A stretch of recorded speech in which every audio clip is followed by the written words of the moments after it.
Salah satu kamera Fujifilm yang masih cukup sangat layak di tahun 2022 ini, ya ini adalah X-T4, Fujifilm X-T4. Pasti banyak yang bilang dari kalian, iyalah bang, karena harganya juga kan masih tinggi. Inside Cam. Oke, kalau gue bahas video review lengkapnya, pasti udah banyak yang nonton ya di channel lain. Para reviewer lain itu udah bikin sejak lama ya, dari pertama kamera ini diluncurin. Jadi bosen juga ya kalau gue bikin soal video reviewnya juga. Jadi sekarang gue ini pengen bikin video soal kemampuan dari kamera Fujifilm X-T4 ini yang bisa bikin kamera ini tuh cukup bertahan di tahun 2022 ini dari gempuran-gempuran para kamera yang baru aja diluncurkan. Ini dia pembahasannya.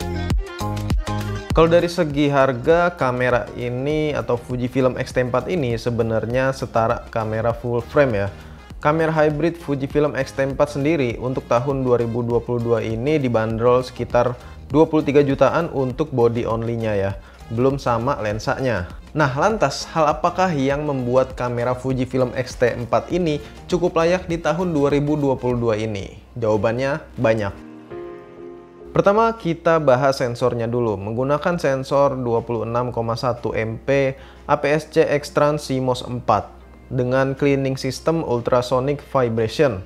Ya, sensor emang bukan hal yang cukup ditonjolkan sama kamera ini. Karena selain masih APS-C, kekuatannya juga masih standar ya untuk sekelasnya. Kecuali pada saat kamera ini baru diluncurkan. Nah, yang membuat spesial ada di prosesornya dengan quad-core X prosesor 4 CPU yang cukup memberikan kekuatan untuk bekerja lebih cepat dan tentunya akurat. Selain pemrosesan gambar, autofocus juga sangat berpengaruh. Dan sepemakaian gua menggunakan autofocusnya ini emang cepet banget sih. Mereka mengklaim dengan algoritma barunya, kamera ini memungkinkan menangkap fokus dengan kecepatan 0,02 detik. Yang merupakan autofocus paling cepat di antara kamera APS-C lainnya. Autofocusnya juga tersedia dalam beberapa mode, adanya tracking untuk benda bergerak, face dan eye detect juga tersedia untuk mendeteksi gerakan manusia dengan burst mode. Untuk kondisi low light, AF-nya juga masih bisa bekerja dengan baik. Sistemnya yang cukup canggih mampu mendeteksi hingga -6 ekuivalen. Jadi bukan jago di outdoor atau banyak cahaya aja. Di tempat gelap atau malam hari juga masih bisa diandalkan ya. Nah, kamera X-T4 ini juga mampu menunjukkan tajinya dalam hal burst mode atau continuous shoot. Mampu mengambil gambar secepat 15 fps atau 8 fps menggunakan live view. Seperti yang gue bilang di awal, burst mode-nya ini apabila dipadukan dengan kecepatan AF-nya akan sangat bekerja dengan baik dan memanjakan para fotografer tentunya.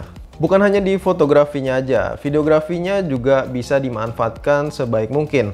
Karena Fujifilm X-T4 ini mampu merekam gambar dengan resolusi 4K 60 fps. Resolusi idaman untuk zaman sekarang ini ya. Ketika orang sudah perlahan meninggalkan resolusi Full HD, maka 4K 60 fps ini menjadi pilihan yang tepat. Apalagi dengan adanya 5 axis stabilisasi yang langsung ditanam pada bodi kamera ini. IBIS-nya ini akan bekerja lebih baik apabila digunakan dengan lensa-lensa lebar tentunya.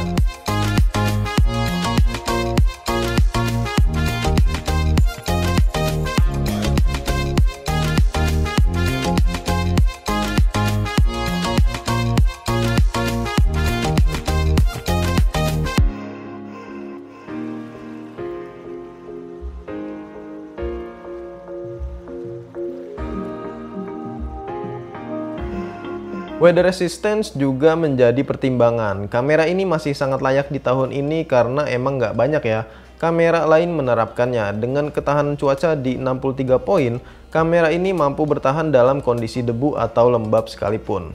Hingga suhu terendah -10 derajat Celcius. Jadi kalau kalian pengen bawa kamera ini misalnya ke padang pasir yang penuh debu atau kotoran, terus juga ke hutan hujan yang lembab ya, dan juga bisa kalian bawa ke puncak gunung yang suhunya itu cukup dingin. Ini masih aman banget. LCD layar sentuh dan juga viewfinder elektronik dengan performa tinggi sudah terpampang jelas di kamera ini. Dengan 1,62 juta pixel, LCD ini juga mampu diputar hingga 180 derajat. Untuk viewfindernya jelas ya lebih besar dengan 3 juta pixel. Kalian mampu membidik objek dengan cukup nyaman tentunya. Hadirnya baterai baru yang lebih besar ini juga salah satu faktor yang cukup penting. Adanya upgrade pada daya tahan baterainya. Di X-T4 ini mampu menghabiskan daya dari full sampai habis, menghasilkan 600-an foto. Yang dimana rata-rata kamera sekelasnya ini hanya mampu hingga 300 sampai 500-an foto aja ya. Di mode perekamannya ada shortcut juga yang cukup penting nih menurut gua. Untuk menjaga kualitas video kita dalam mengatur settingannya, tinggal tekan aja di sebelah kanannya sini dan sudah tersedia banyak settingan menu lainnya. Jadi kalian nggak perlu mengeksplor bagian settingan menu yang terlalu jauh di dalamnya ya. Untuk pengambilan video vertikal juga sudah mendukung. Jadi nggak perlu rotate-rotate lagi ya. Apalagi harus di sizing ulang karena bisa merusak kualitas videonya juga nantinya. Nah, film simulation baru juga sudah hadir di kamera ini. Namanya itu Eternal Bleach. Dengan kemampuan pewarnaan yang cukup sinematik ya. Jadi kalau butuh yang instan tanpa harus grading bisa kalian gunakan.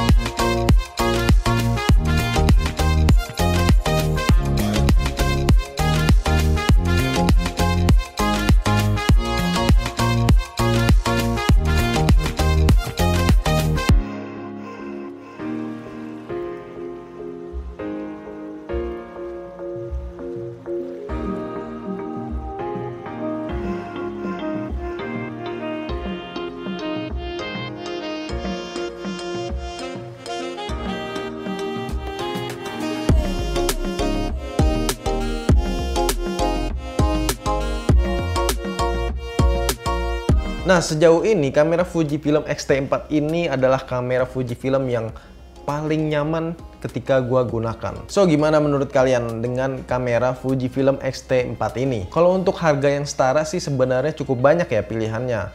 Ada juga yang dari full frame atau APS-C. Namun kamera Fujifilm X-T4 ini punya beberapa kelebihan atau spesifikasi kemampuan yang udah gue sebutin di awal video ini tadi. Jadi kamera ini bisa dibilang ya masih bisa bersaing lah di tahun 2022 ini dari gempuran kamera-kamera baru lainnya.